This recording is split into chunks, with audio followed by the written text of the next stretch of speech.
give a little bit of context to what Ashok really talked about. Ashok and I were colleagues several years ago, or 20 years ago or something like that. And he did mention there that he used to smoke some 10 cigarettes a day or something like that. I disagree. He used to be a walking chimney. Many times stationary, actually. Okay, so that's how he was, and he's done all this in the last 5 years. So that itself is just quite amazing. I'm just hopeful that a few of us also can get a little bit, move ourselves a little bit forward on this front. Thank you once again, Ashok, for inspiring all of us. Before I forget, Ashok, this is a little something from us. Thank you once again. Thanks. Okay, we break for lunch. Next speaker will be here at 1:30. Okay, so you got an hour. Okay, thanks. Speak with us, and we're very fortunate to have him. Jagdish, all yours. Thank you. How does this get connected? Actually, it's very tough to speak after lunch, because after lunch I generally feel sleepy. So I'm sure you all feel sleepy. And therefore it's going to be damn tough to keep you all awake. So I was suggesting to some participants outside that we need to keep MD out. And for 1 hour, let's have a yoga session, and we'll call it Yoga Nindra. So we can all just sleep, and I've had enough of your rasmalai to fall asleep immediately. He talked about Airtel. What, not working? It's working? Function F5, I think. What is it? Yes.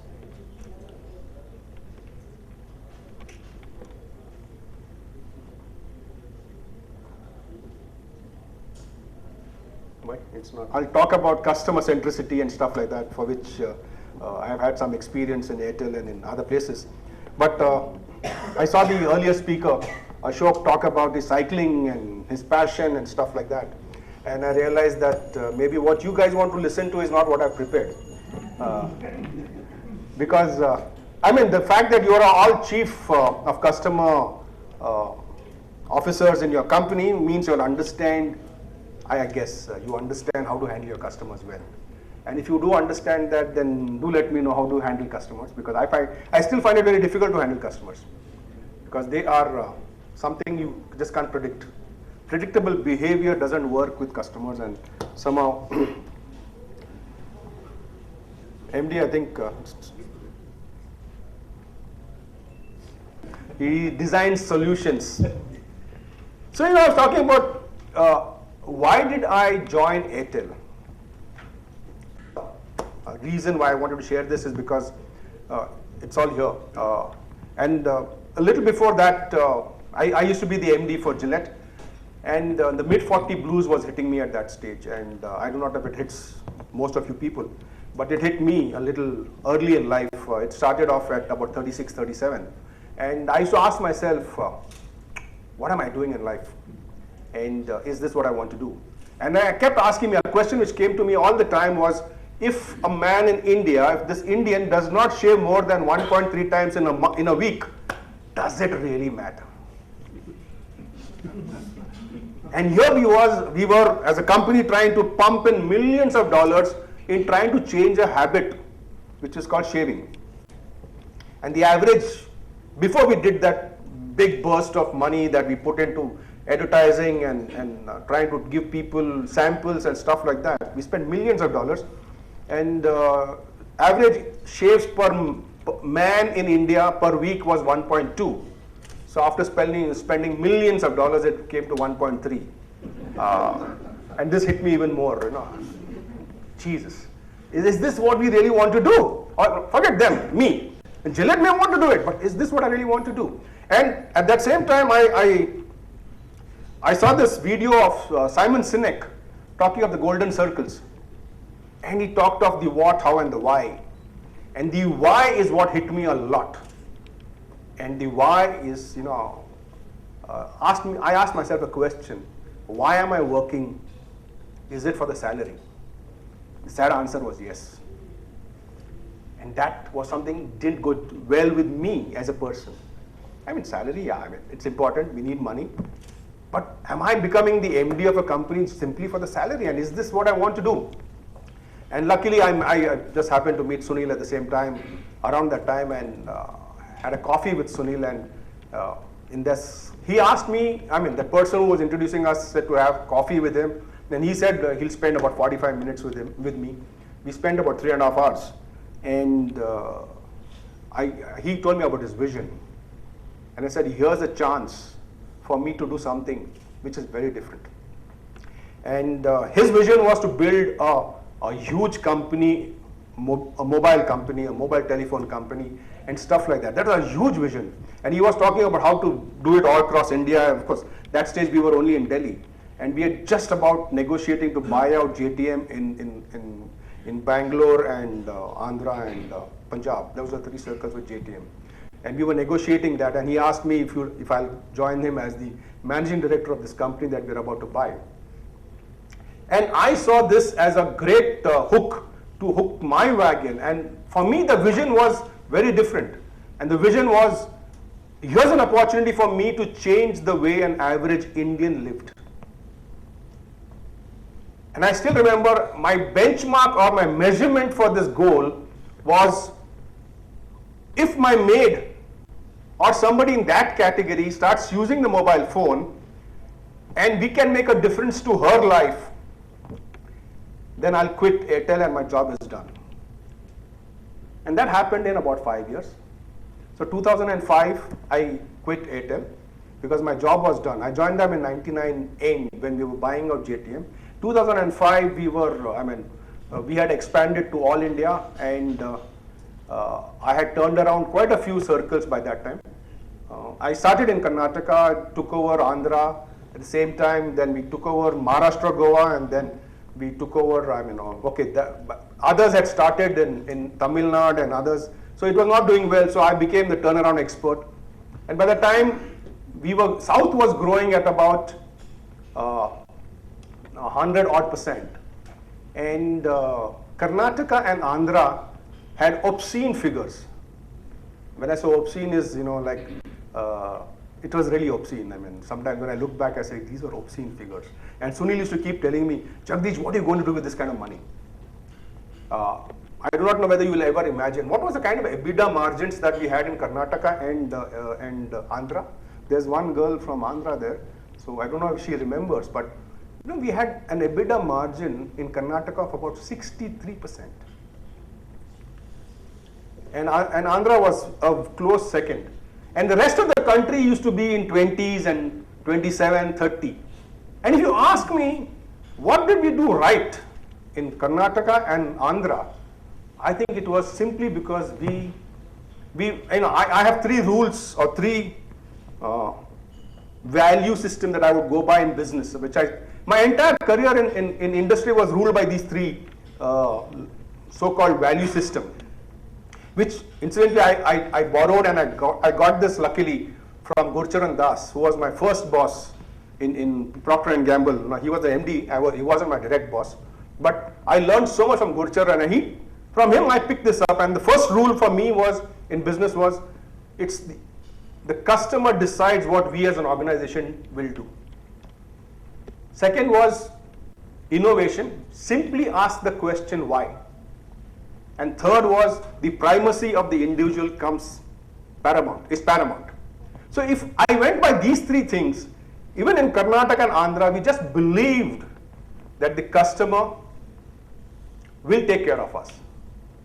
And a lot of my own staff did not believe in it. For example, my executive committee once called me to a meeting. Generally, I would call them for a meeting, but they called me for a meeting. And they were all very, very upset. This was in Karnataka. And they said, sir, we believe you've given our numbers to everybody on the net. I said, means what? So he said, have you written a letter to all the customers? I said, yeah. Have you written my name, my phone number, VP technical phone number, VP so-and-so phone number, VP finance phone number? I said, yes. But I said, on top of the list is my name. Yeah, you can give your number, but why are you giving our number? So I said, what's wrong in giving your number? So I said, no, we'll get calls now and through the night, through the day. I said, yeah. So what's wrong in it? And then there was a big debate, and then they were not happy that I shared the numbers. And I was very happy that I shared the numbers because I drew the connect with the customer, and I told my staff and my executive committee that you still have a choice. So all of them said, what's the choice? I said, look for another job. If you are in customer service, you are in customer service. Please get that clear. You are here to serve. So if you are here to serve, please give your number to the people whom you want to serve. But some of them didn't agree with me, but then, well, sometimes the boss is a bad man. So after quitting Airtel, I had nothing to do. So I started observing people, observing stuff, and I spent a lot of time on the golf course trying to improve my game. Somehow that swing never happens. Somehow the ball never listens to me. Somehow the wind direction changes just the time when I'm playing. This is just exactly like business. Whatever you do, the customers will always do something else. And I noticed a lot of places there were these boards put up for customers. And I noticed a lot of these boards and different kinds of boards.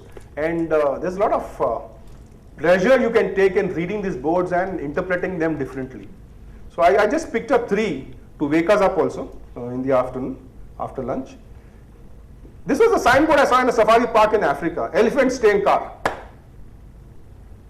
So this is, the intent is for us as customers, but I thought it will be difficult to keep the elephants in the car, but it reminded me of my jokes when I was in school. How do you put an elephant in a car? And how do you put a second elephant in the car? They said, take out the first one and put the second one. So those sort of things happen. But these are boards for customers. This was at Forum Mall in Koramangala. Toilet is not working, use the floor below. Somehow the dog didn't understand which floor, So, and the third one was even better. I saw it in London. To the pawn shop and said, bring your wife along, we have great exchange offers. I'm sure there are a lot of men who would love to do it, but come on guys, customers, but what's the intent? What are we trying to do? We're trying to communicate with the customers, forgetting how the customer is going to respond and understand us. So, and if these kind of boards, which is a communication from the organization to customers, happens on a person-to-person basis, don't we get upset? Recently I can give you some examples of my own working, and it's left me quite upset, the way they talk. KGA is my Karnataka Golf Association club where I play golf, and I wanted to have a small party. So I was trying to book the party place. And this gentleman was trying to explain to me what I have to pay. I said, okay, fine, but what's the menu? And they have 3 or 4 different options. And he was trying to explain to me without the form or without a written material. And he was confusing the hell out of me. And I kept saying, I'm sorry, I don't understand. The third time I said, I'm sorry, I don't understand, he said, sir, you're not understanding. So I said, yeah, kya karu yaar, I'm a little hard of understanding. And I said, do you have something in a written form? So he said, yeah, we have it, but it's in my office. I said, can you go and bring it? Then he said, sir, you're being stubborn. So, do we understand our language when we talk to people? It's really annoying at times. My car insurance is up for renewal in a week's time. Even just now that lady called me and said, I sent you the mail, how come it's not reached you? I said, maybe you got the email address wrong. And she got it right, she says. And I said, but if it's still not reached me, then ask Google, I said. Because it's a Gmail account, you have to ask Google. She said, how do I know whom to ask in Google? So I said, even I don't know. But these kind of conversations leave you flabbergasted. 2 weeks ago or 3 weeks ago, my younger daughter had a small surgery. And after the surgery, at about 8:30, the doctor checked her out and said, Dipali, you can go, you're discharged. By 11:30 in the morning, the doctor had given the discharge report and everything. And we were talking to the insurance company from morning 9:30 onwards. different people. Every time we called, and we were very patient. Finally, at 6:30, the lady who does the billing, she said, "Sir, I have to leave. I have a family." I said, "Well, ma'am, thank you. Please go." Then the gentleman who was coordinating with all the insurance companies, he said, "No, sir, I'll wait. We'll try and sort this out today itself." Because otherwise, my daughter had to stay in hospital for one more day, and my daughter was not in no mood to stay in hospital. Finally, that was the 5th or the 6th time I called up, and this guy again comes on the line and he says, "Sir, tell me the story." So I started all over again. I said, "But this is the 6th time I'm telling you. It's 7 o'clock in the evening. Even still now, if you can't process it, then what is going on?" He said, "Sir, this is a billing, this is a call center, you got to understand." I mean, I need to understand that for a whole day I'm trying to talk to you guys to handle my insurance papers. You call it cashless. You say that the process is so quick, in an hour's time you'll do it, and then after 5 hours or 6 hours, I'm still talking to you and you say, "Sir, this is a call center." So a call center is not responsible for this, then why keep a call center? This is Airtel. Recently, when I was in Airtel and I bought this house and I was based in Bangalore, then I moved to Gurgaon. When I was in Bangalore, that time the boss, the CTO, put a micro tower in our building. His boss is living there, 0 call drop. So they ensured 0 call drop at that time with a micro site on my building. And recently, from 0 call drop, I used to get maybe 5 call drops in an hour. So I called up some of the people whom I still know, and she sent her RF engineer. The guy comes and with his phone for 2.5 hours in my house, he's looking at all the DB levels. He keeps reading, writing, and finally said, "What's the problem?" So he says, "Bad, sir, no connectivity." So I said, "I know that, that's why I've complained." So then he says, "Where is the microsite?" Because there's and he says, "What? Where is tower number so and so?" I say, "Which is tower number so and so?" He says, "In your building there's a tower." I said, "Yeah, there's a tower that side." So he said, "Oh," I said, "There's a microsite, you can't call it a tower." He said, "No, here it is called tower so and so." So anyway, so go and check it. Then he comes back and tells me the equipment of 3G and 4G on the tower is not connected. So I said, "What do you mean it's not connected? Is it there?" So he said, "Yeah, it is there. On the microsite we have the antennas for 3G and 4G, but it is not connected." So I said, "So what next?" So he said, "No, that's another department, sir. I'll tell the department." Now, people come and try to help customers but don't take ownership. So ownership, I think, is absolutely a must when you want to help your customers. But we don't really help. And what is this reason? Because of pressures. We were talking outside and Mr. Jha was talking to him and we were talking about the pressures of growth. Pressures of growth are something that you as an organization have accepted, and didn't you? If you want to grow at 100%, it's your choice. But can you now say that, "Oh, we are growing so fast, we cannot handle you, so many customers, we cannot handle all our customer needs"? No, you can't. So, it sounds familiar? Yeah, it sounds very familiar, because as a leader, you have made the choice of growing. And I still remember in Airtel once I told Sunil that this year let's not add customers because we have a spectrum problem. He said, "How can we not add customers?" I said, "We'll call it the year of consolidation." Nobody agreed with me. So we went ahead and recruited, but somehow managed the growths. I mean, MD says there were 0 call drops when I was there. I don't believe that, because there were enough complaints even in those days. And I'll come to some of the complaint stories, because when we don't listen to our customers, I'll share with what happened to me, and I pray that none of you go through it, because it can be really traumatic. But anyway, talking of growths and talking of what's changing so fast, do we as customer officers, do we really track trends? Are we looking at trends? We are all on social media. Every one of us is on social media. But are we seeing the negative side of social media? Are we seeing the trends which are really taking us away from consumerism? I'm not sure. Really, if you look at it, there's so much of angst you see. These are the same people who will send love messages. I'm now 60 odd years old. I've never seen couples expressing their love for each other as much as I see it on Facebook.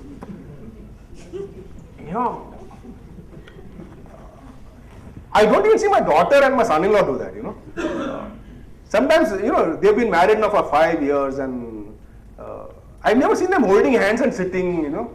And yet on Facebook, when I see, oh darling, you know, you're the best thing that ever happened to me, and you know, I wonder. And then I see the divorce rates going up. The youngsters today don't have time for each other, especially the software people. They are at different locations in the globe. They come back, it's a distance marriage, and yet on Facebook, you're the best thing that has ever happened to me. And 3 years later, they're divorced. I mean, so are we really being true to ourselves? Are we being honest? If you're not being honest, as customer officers, you have a really tough job to understand what's happening.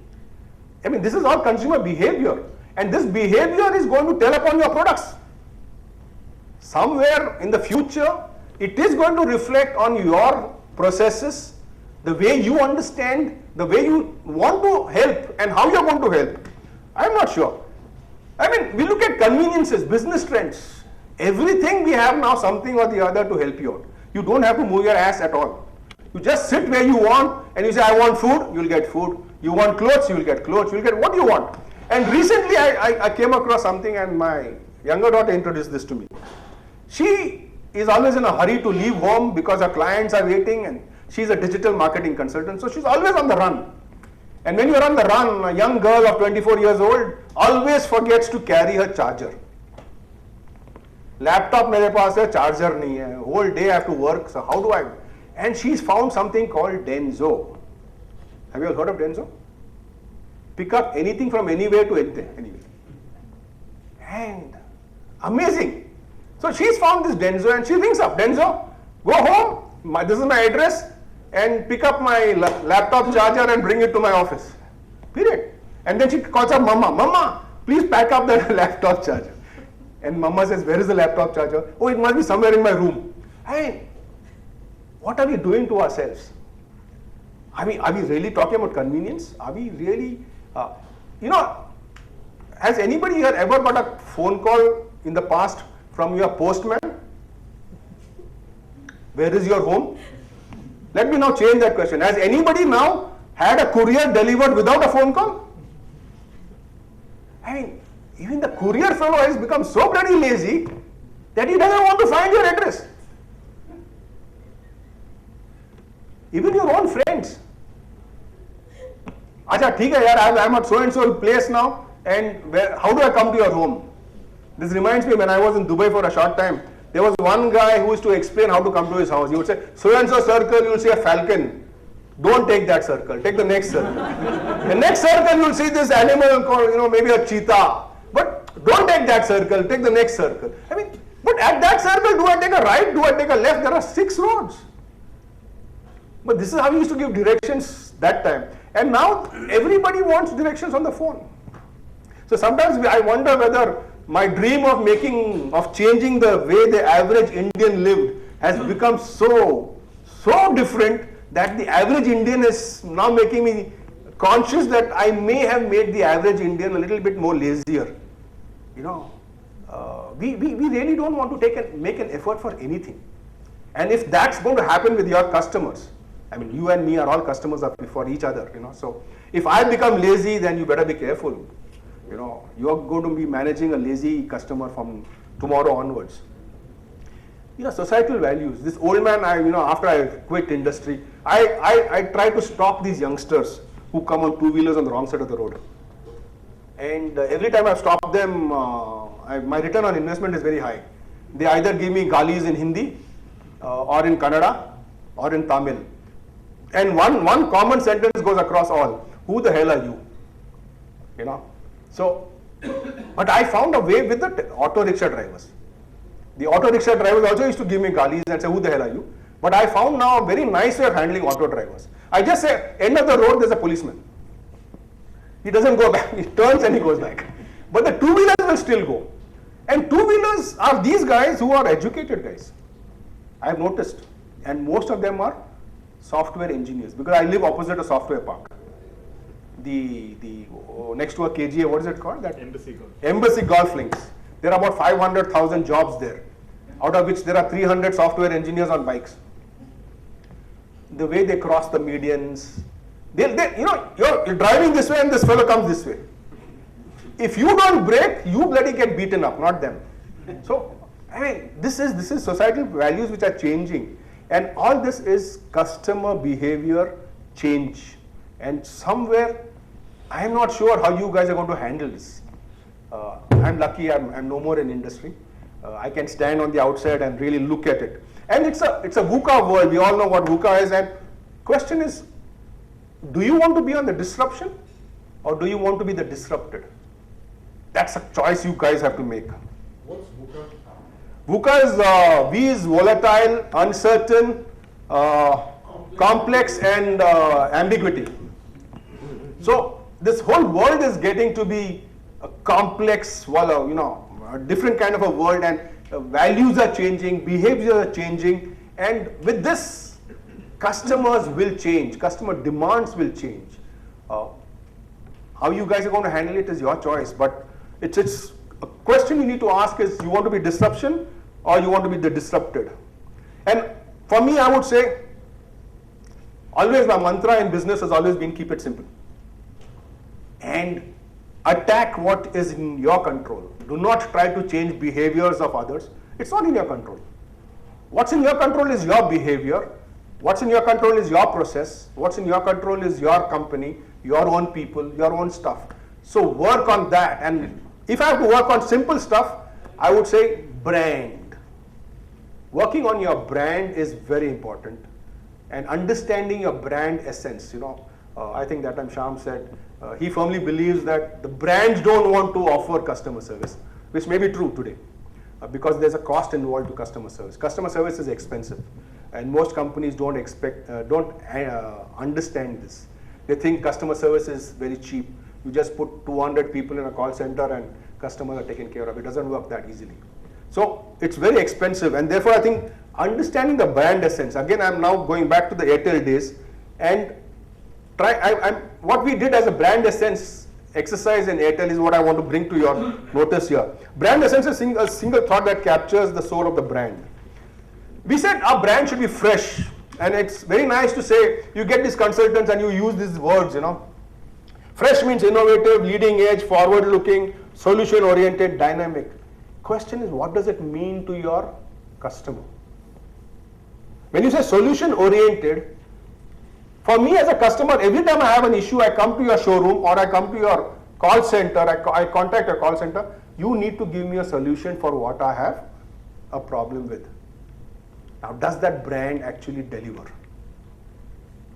In touch. Similarly, on my side, partner, helpful, simpler, caring, reliable, integrity, trusted, long-term, these are all words. Question is, does your company make sure that all these attributes of your brand, as understood by the customer, is it being delivered in terms of behaviors by your people, in terms of actions by your people? That is actually making sense if you say, across my touch points, these are the kind of behavior patterns we wish to deliver. Now, if you can do that, then you will be able to make sure that. The other simple thing I realized, I used to always say this and I still believe it, that technology is a leveler but cannot be a differentiator. But technology as a tool can help you build differentiators. And I think that's important to understand. How can technology, and I think high-end analytics is something that we still don't use enough in India. Understanding your behavior patterns of the past through transactions of your customers can help you predict behavior patterns in the future. Now, these are some things which we do not use enough. And if we can start using this to understand predictive behavior and using data and converting that into knowledge, I think you can actually build differentiators. And in today's world, we must be able to use technology to the best. Technology is taking everybody on a different path. As customer care officers, I think you must understand how technology can be used by you to find out, what are the customer likes and dislikes? You know, you're growing value, grow your value from your likes. Press on the accelerator which works for you. Focus on the market of one. If you have only one customer, how would you focus on that one customer? Now, can you give an equally important focus to the millions of customers that you have? You can do that with technology, and how you can do that is what you need to really understand. Okay, some of my learnings is what I thought I'll spend some time on. What is measured can be improved upon. You know, if you don't measure it, forget it, you cannot improve upon it. That's a simple learning for me. And it came from hard learnings from Six Sigma. Customers will check you out. And they'll check you out when you just don't expect it. I'll give you the story of a doctor, a very well-known doctor, very well-known doctor. And I know he's very, very busy in Bangalore. I'm talking about a story in 2002. He was given a bill, and he had paid the bill in time, and yet he was given a late fee. So he called up the call center and said, you know, you've given me a late fee. This is wrong. I've paid on time. Please check your records. And what happened was, you know, we used to have these dabbas in all the office, in all the Airtel showrooms where you used to put your check. Now, checks can get stuck to the side of the dabba. And we had outsourced the collection of these checks to another company. Those guys are not really going to see inside. They just put their hand in whatever comes in. So obviously the check which was dated earlier dates was left behind in the dabba, and he had paid. So you can't penalize him. So he asked. So that girl on the line said, yes sir, we'll reverse it. The next month it wasn't reversed.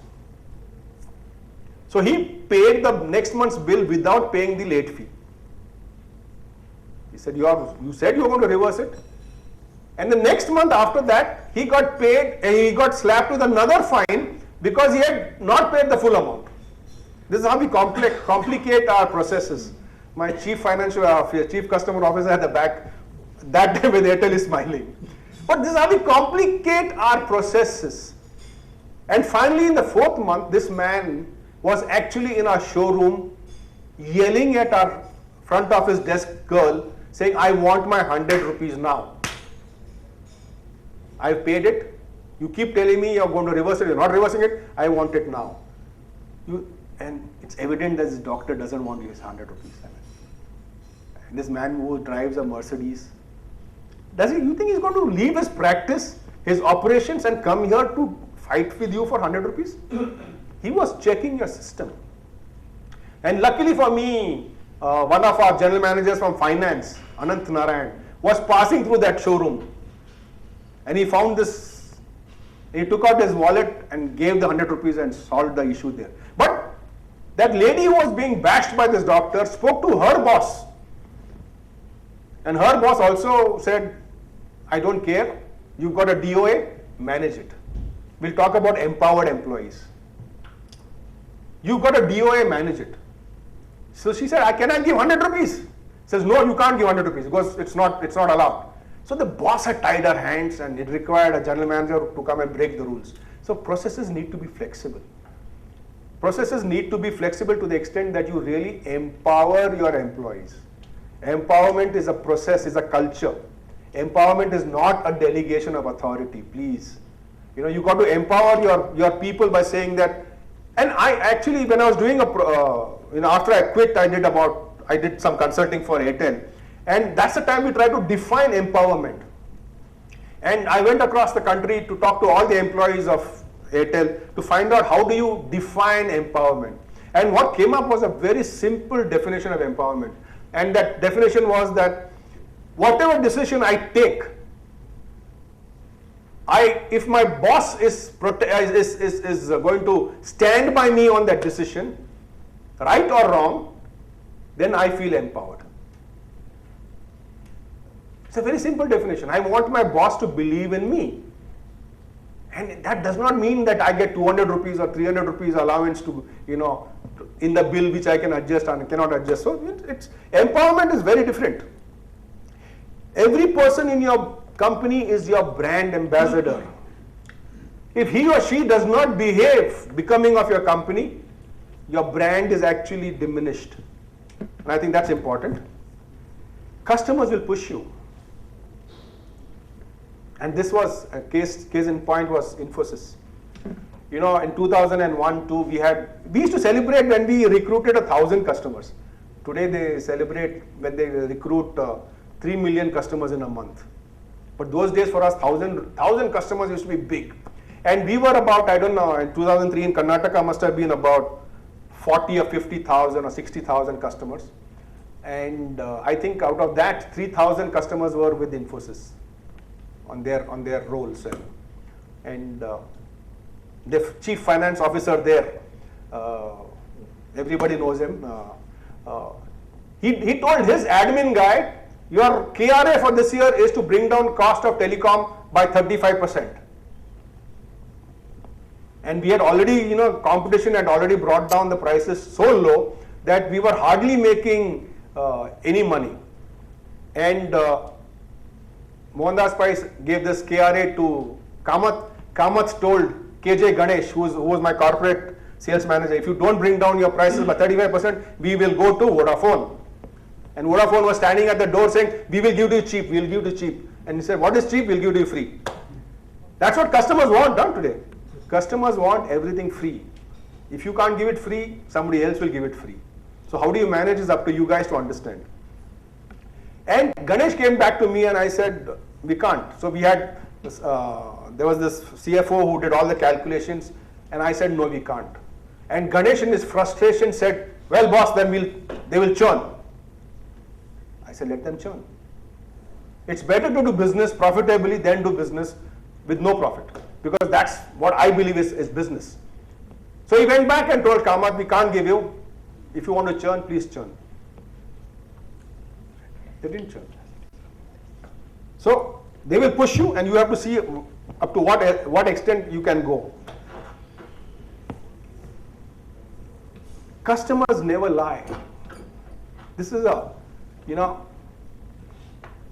episode which happened to us in 2003 and etched in my brains, and I keep giving this example to a lot of people because it's all about not listening.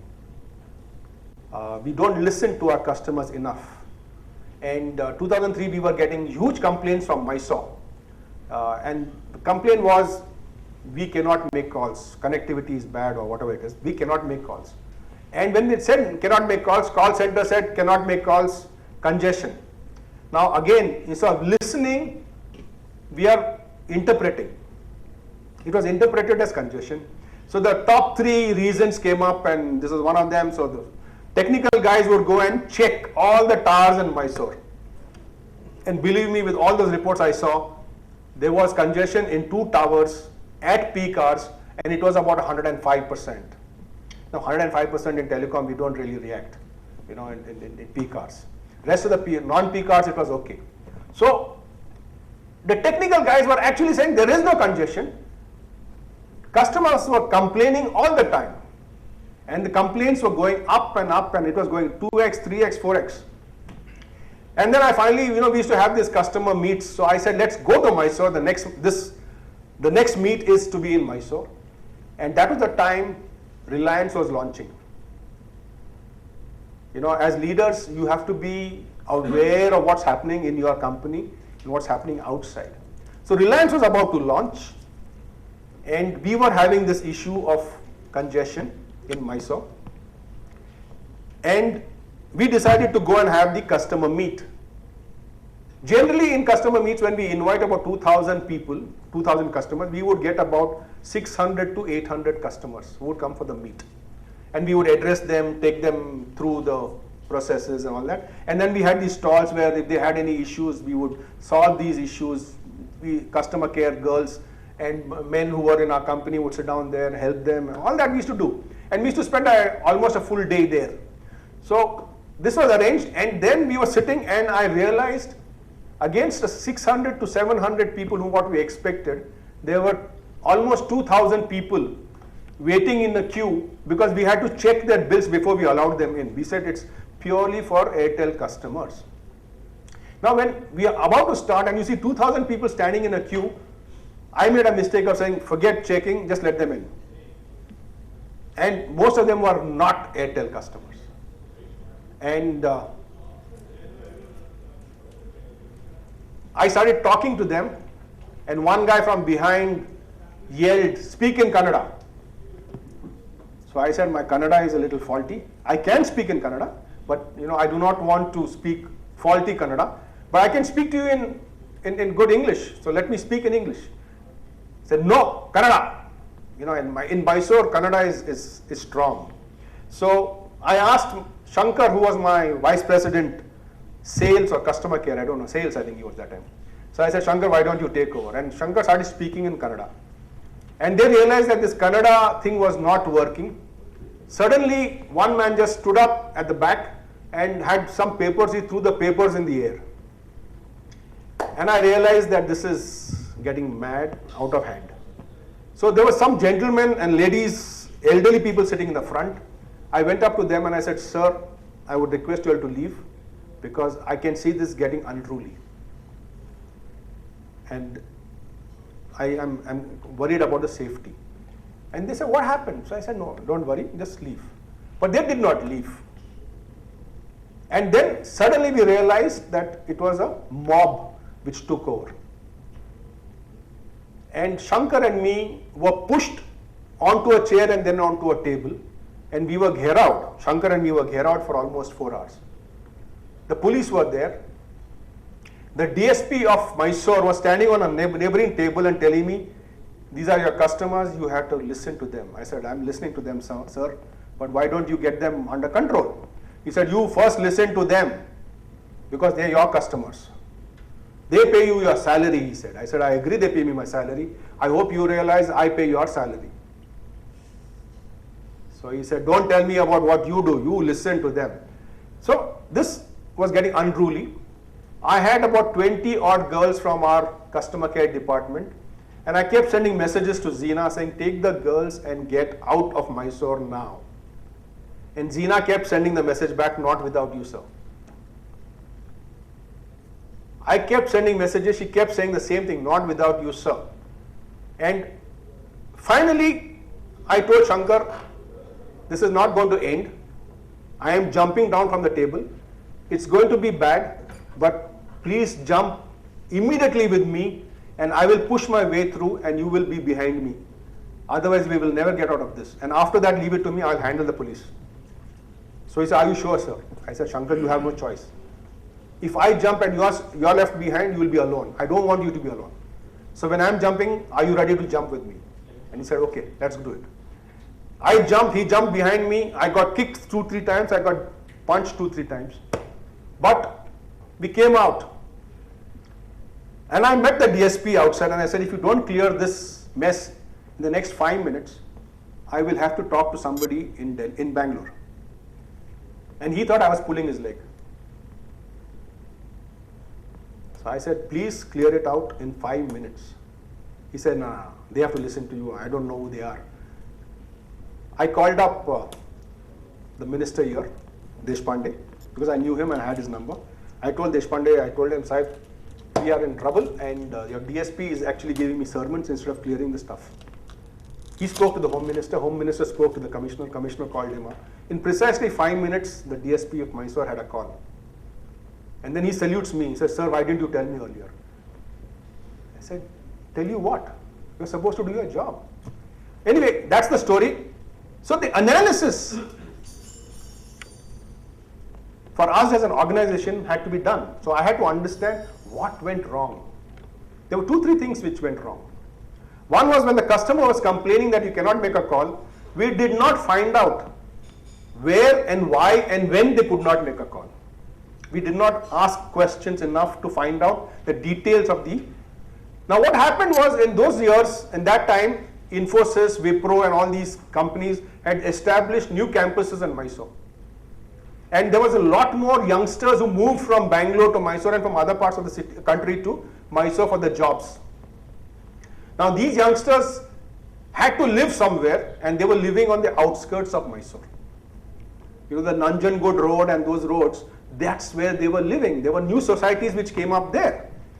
And our technical guys, for them Mysore was very different. The old Mysore, which was a small part, which had 13 towers, and these new suburbs of Mysore was not covered.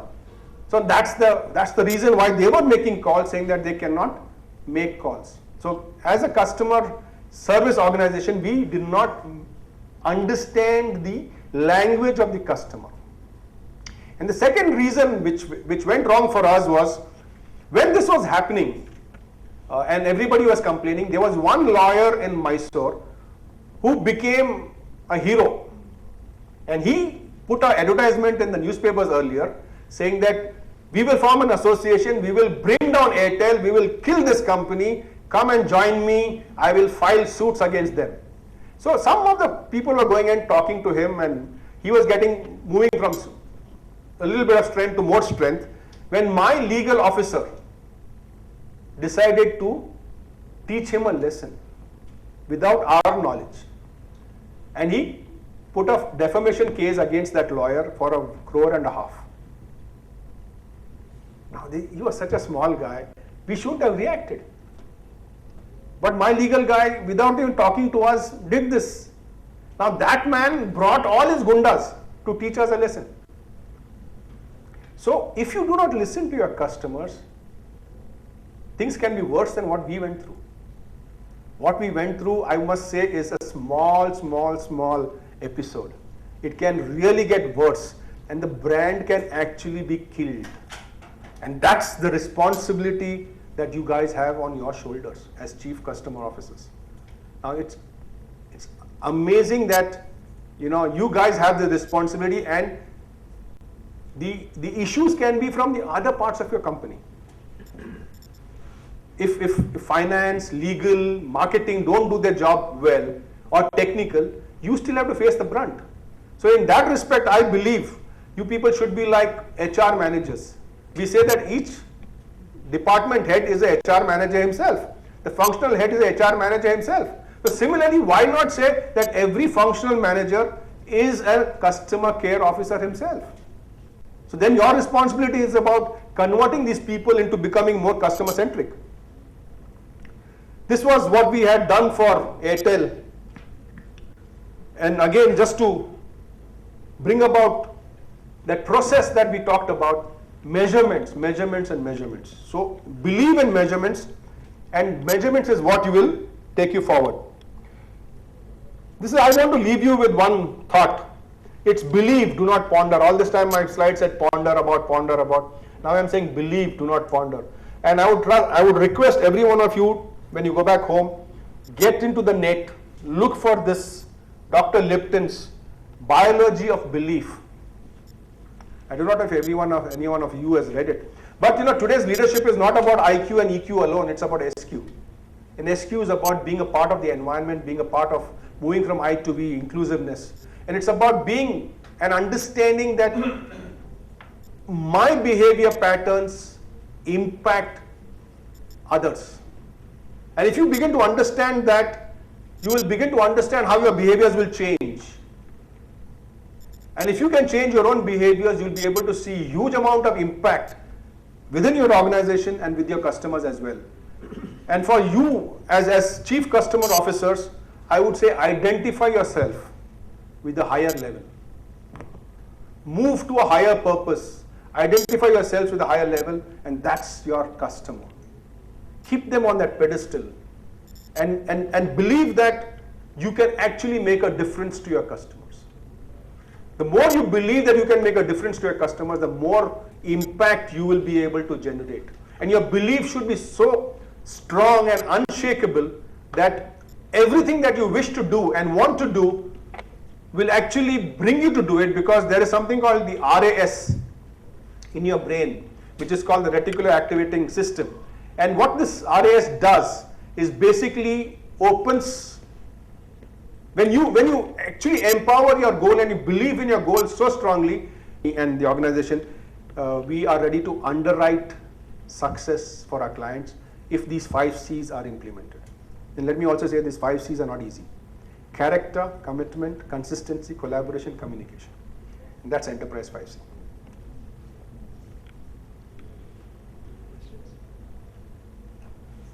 Building a company which is completely focused on customers and customer service and customer experience. In your experience, what have been the 2 or 3 biggest hurdles or challenges in changing the organization's mindset? Oh, well, yeah, I mean, one of the biggest hurdles I faced was in Airtel itself. When we have to reduce prices, as an organization, we would say TRAI has said that we will change the rate list or whatever that. What do you call that? Tariff card. You will change the tariff card only when the customer requests for it. And that was the TRAI rule, so that you will not change the tariff card unless there's a request from the customer itself. So when their prices were going down, as an organization, we always said, no, let them request for it, we'll give it to them. But once there was a time when we wanted to take a price increase. And then the organization said, I think we should just do it. And I was probably the only one who said no. Others probably were agreeing, but I said, no, you cannot. We shall have to stick to it that customer has to ask for it. And my boss said, do you understand it affects the top line? I said, yes, but if it affects my customer sat level, I think that's worse. And there was a big argument, and I used the line which was used by Christopher Tobet, who was my chief customer officer once upon a time, and that time was a CEO for, we had promoted him and become CEO for Maharashtra and Goa. But when he was chief customer officer, within our team, there was some discussion like this, and marketing guys and some other guys wanted to do some program, and he was just not in favor of it as customer care chief. And he said, over my dead body. And I said, Chris, I love the passion here. And I used to sit like a referee. In all my meetings, I used to never argue or take anybody's side. I just watch these guys argue with each other. And I said, Chris, great passion here, lovely, stay by it. And I used this line with my boss, Manoj Kohli. I said, Manoj, you can do it over my dead body. He said, Bade bhai, what do you mean? I said, over my dead body, it means that, boss. So he says, you mean you're not going to do it? I said, no, I'm not going to do it. Then he said, okay, other places we'll do it, South ko chhod do. So I fought for my customer, then it won.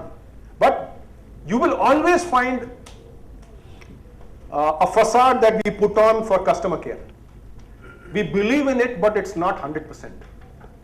If it is 100%, it's non-negotiable. And you will find in every organization, it is negotiable. And if it is negotiable, you will always find loopholes where people will want to use. And therefore, you are not committed to your customer enough is what I would say. If your commitment to your customer is complete, then you will use the language of Christopher Tobit, over my dead body. And I think as customer care officers, put your job on the line if it comes, because that will drive your passion and hopefully will make the company change. It could also mean that you have to leave the job. But so be it, at least you made your point. And that's if you really believe in it.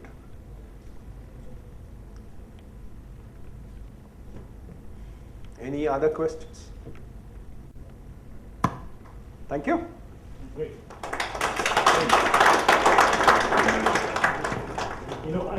I finally figured out the promise communicated through the recent ads of Airtel, that it works only in mountains and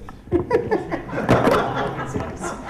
But I'll tell you, he reminded me of one episode, one ad we had made, where, I don't know if you remember, a plane crashes, and the couple gets out of the plane, and the man is doing Mayday, Mayday, Mayday, Mayday, and the girl just picks up, Papa, I won't be home for dinner. And your first speaker today, Nandan, he was one of my biggest customers, and he saw that ad and he said, "Yeah, ad banata hai. Jungle mein milega kya aisa?" So I said, Nandan, we actually are trying it, and it's an ad is always to express our complete network. And luckily for us, I think 2-3 weekends after that, Nandan had gone to his home in Kunur. And he and his family were out in the jungle. Behind the house, there was all jungle. That's the Sims Park. So, and in that jungle, I think he and his daughter were together, and Rohini and the son were together, and they missed each other. And Nandan remembered the ad. Ring, ring. Ah, Nandan, where are you? Ah, it works here. He came back and he told me it works. It works. So sometimes it works. Now it works only there, I think. Well, thank you, Jagdish, for a wonderful talk. Thank you. Here's a little something from us. Remember CCOF? Yes. Thank you. Thank you once again for me. Thank you. Okay, just stay on. Yeah. Okay. Yeah.